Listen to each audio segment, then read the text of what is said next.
정보였습니다. 한동훈의 시선 집중과 함께하고 계시는 지금 시각 8시 12분 46초 막 지나고 있습니다. 세월호 참사가 일어난 지 5년 7개월 만에 검찰이 세월호 특별수사단을 구성을 했습니다.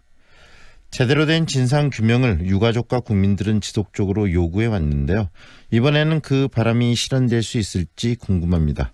4.16 세월호 참사 가족협의회 유경근 전 집행위원장과 관련 이야기 나누는 시간 갖겠습니다. 안녕하세요, 위원장님. 네, 안녕하십니까. 네, 유가족 집행위원장을 역임하셨고 또 딸 예은이가 이 세월호의 참사 때문에 지금 예은이를 떠나보낸 지 5년이 넘으셨는데요. 이 위원장님을 비롯해서 유가족분들의 생활 정말 많이 힘드셨을 것 같아요. 어떠셨어요? 근데 아무래도 그전처럼 살아가기는 불가능하죠. 네. 이제 앞으로 이 진상규명을 위해서, 그리고 진상규명을 통해서 우리 아이들의 어떤 그 명예를 또 회복하고 또 한을 풀어주는 것이 우리의 일상이라 생각을 하고 그렇게 열심히 살아가고 있습니다. 네. 이 지금까지 5년이 넘는 시간 어떨 때 어떤 부분이 가장 힘드셨습니까, 위원장님?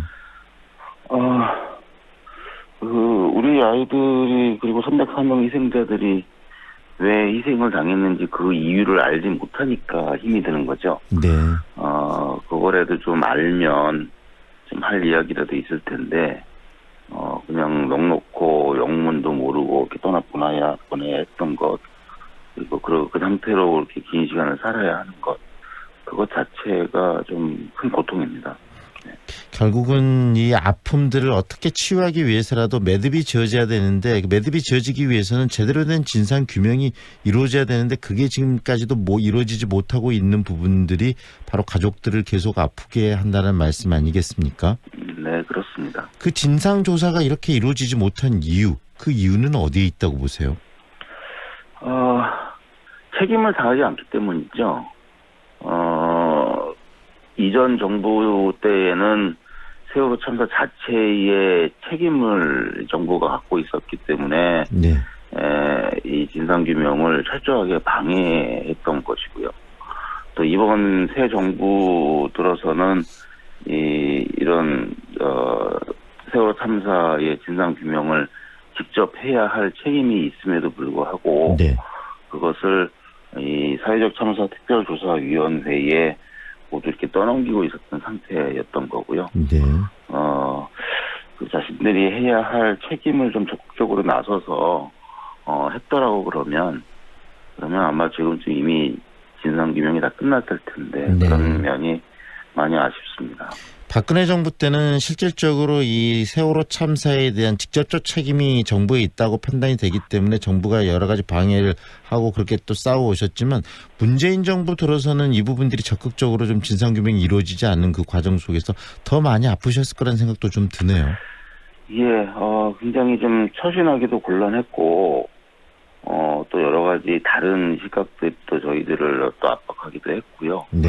그러나 그래도 꾸준히 저희들이 진상규명을 외쳐왔고 또 그 진상규명의 구체적인 방법, 좀 특별한 수사단을 꾸려서 전면적인 재수사를 해야 되고, 그리고 국정원이라든가 이전 청와대 또는 해군과 같은 특수한 기관들에 대해서 수사를 제대로 할 수 있도록 이 정권이 결단을 내려야 한다는 그러한 방법도 제시를 꾸준히 해왔죠. 네. 그런데 이제 와서야 그러한 이야기가 조금씩 먹히는 것 같다는 느낌이 듭니다.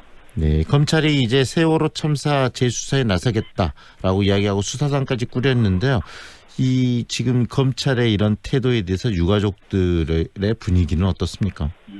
예, 우선 이번 그 검찰이 특별수사단을 꾸린 것에 대해서 사실 여러 가지 해석들이 있죠. 네. 한간에는 그 윤석열 검찰총장께서 아주 오랫동안 세월호 참사에 대한 어떤 부채감을 갖고 있었고 또 반드시 언젠가는 해결을 해야 한다는 그런 의지가 있었다는 이야기도 들려오고요. 네. 또 한편으로는 지금 검찰이 처한 상황에서 이런 상황들을 좀 역전시키기 위해서 세월호 참사를 선택을 했다. 또 이런 또 해석도 있지요. 네네. 그러나 분명한 것은 이제는 모든 국민들이 다 알고 또 경악을 금치 못했던 우리 그 네. 경빈이의 구조 과정에 대한 실상을 이제 다 보셨잖아요. 네네. 결국 경빈이와 우리 아이들 때문에 이 수사를 안 할 수가 없는 상황이 되었다, 또 이렇게 판단도 하고 있습니다. 네, 위원장님께서 말씀을 해주셨지만 이 임경빈 군의 이야기를 들으면서 모든 국민들이 분노하지 않을 수 없었는데요. 결국은 그 위급한 상황에서 헬기로 이송을 해야 되는데 임경빈 군은 이 함정을 타고 4시간 동안 그렇게 헤매고 다녔고, 실질적으로 그 헬기는 그 해경들의 어떤 그 관리자들, 수장들이 타고 다녔다는 이야기, 정말 분노할 만한 일 아니겠습니까? 네. 그런 부분들이 그런데 위원장님, 지금까지 수사 과정에서도 제대로 밝혀지지 않았고 5년이 흘렀다는 부분들을 보면서 이번에 검찰 수사 제대로 좀 할 수 있을 것인가에 대한 우려의 목소리도 있습니다. 어떻게 보세요, 그 부분은? 네, 뭐 많은 분들이 그런 걱정을 같이 하고 계시고요. 또 마찬가지로 저희도 걱정하고 있습니다. 그런데 이제 지금 현재 검찰을 과연 믿을 수 있느냐 없느냐 이런 이야기들을 많이 하시는데, 뭐 저희도 100% 믿기는 당연히 어렵고요.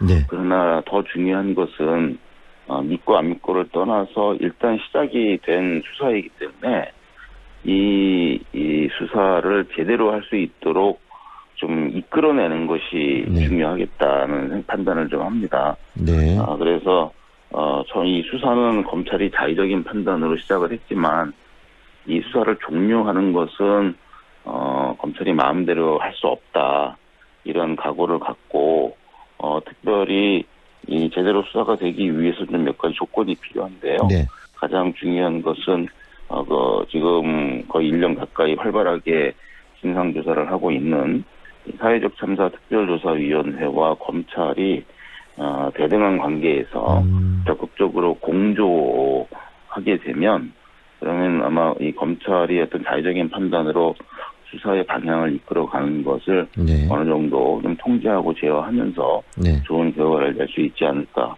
그리고 여기에 아까도 말씀을 드렸지만 많은 분들이 과연 수사가 가능할까 싶은 국정원이라든가 이전 청와대라든가 해군과 같은 네. 이런 특수기관에 대한 수사를 제대로 할 수 있도록 지금 정부가 적극적으로 협조하고 또 지원을 해야 할 것입니다. 이 수사 대상에는 성역이 없어야 되는 거 아니겠습니까? 그렇죠. 그게 필수적인 전제이고 조건이고요. 정말 모든 것을 다 수사해서 있는 그대로의 사실과 실체를 밝히는 것이 진상규명이죠. 그것을 이번 검찰이 또 이번 정부가 해낼 수 있도록 저희 피해자들과 국민들이 네. 계속 감시하고 또 역할을 해야 될 것 같습니다. 수사의 일단 주체는 검찰이지만 이 수사의 방향에 대해서 국민들이 끊임없이 관심을 갖고 촉각을 곤두세워야 된다는 말씀으로 이해가 되고요. 그렇다면 위원장님, 지금 검찰이 조사를 해야 될 부분들, 주요 그 쟁점들이 있지 않습니까? 그걸 한번 정리해 주세요. 어떤 부분들이 제대로 밝혀져야 되는 겁니까? 예. 뭐 이미 모든 분들이 함께 동의하고 계신 것들인데요. 세월호가 왜 그렇게 이해할 수 없는 모습으로 급변침을 하고 침몰을 했는지, 네. 그 직접적인 원인이 무엇인지를 밝히는 것이 우선이고요.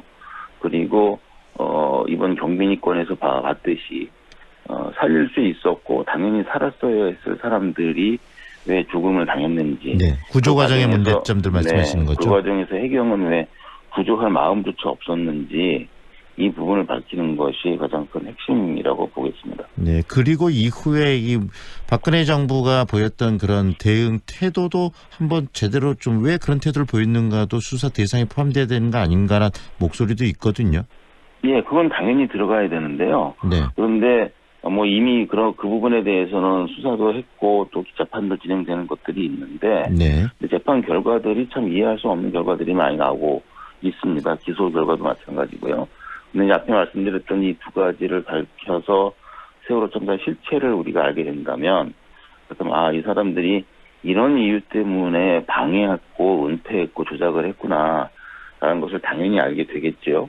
그렇게 되면 이후 방해했던 또 수사에 외압을 가했던 네. 그런 사람들에 대한 책임은 당연히 무겁게 물을 수밖에 없을 것입니다. 방금 그 사고 참사 당시의 원인과 구조 과정도 중요하지만 그 이후에 세월호의 진상 규명이 제대로 밝혀지지 진상 규명이 되지 않도록 여러 가지 위압이 있었다면 그 부분들 위압의 주체나 이런 부분들도 수사 과정에서 정확히 밝혀져야 된다는 바로 그 말씀이시네요. 네, 그렇습니다. 네, 이 세월호 참사에 대한 검찰의 수사, 이 국민들이 정말 촉각을 곤두세우고 관심을 갖고 있습니다. 검찰에게 하시고 싶은 말씀이 있으면 짧게 한 말씀해 주시죠. 네, 어떤 이유에서 또 어떤 배경에서 이 특별수사단을 설치를 하고 수사를 시작했는지에 대해서 많은 설왕설래 말들이 있습니다. 그러나 중요한 것은 제가 꼭 드리고 싶은 말씀은 검찰도 엄마이고 아빠라는 점, 네. 각 가정에서는 오직 그 마음 하나로 저희 피해자들과 또 특별조사위원회와 국민의 그런 바람을 있는 그대로 받아서 철저한 정말 어느 누구도 이의를 달 수 없는 완벽한 진상규명 수사를 해주시기를 부탁을 드리고요. 그 과정에서 저희들이 계속 돕고 또 필요하다고 그러면 방향 계속 제시하도록 하겠습니다. 이런 것들을 너무 터부시하지 마시고 네. 적극적으로 받아들여 주시기를 좀 부탁을 드리겠습니다. 네, 오늘은 여기까지 듣겠습니다. 고맙습니다. 감사합니다. 지금까지 4.16 세월호 참사 가족협의회 유경근 전 집행위원장과 함께했습니다. 난 보토보토 조종면허 따러 나주로 간다. 나주에 그런 곳이 있었어? 나주로 가면 동력 수상 레저기구 보트 조종면허를 시험 또는 면제 교육으로 취득할 수 있다고. 안전한 수상 레저를 위해 조종면허는 필수지. 해양경찰청 지정 전남 나주 조종면허 시험장 061-337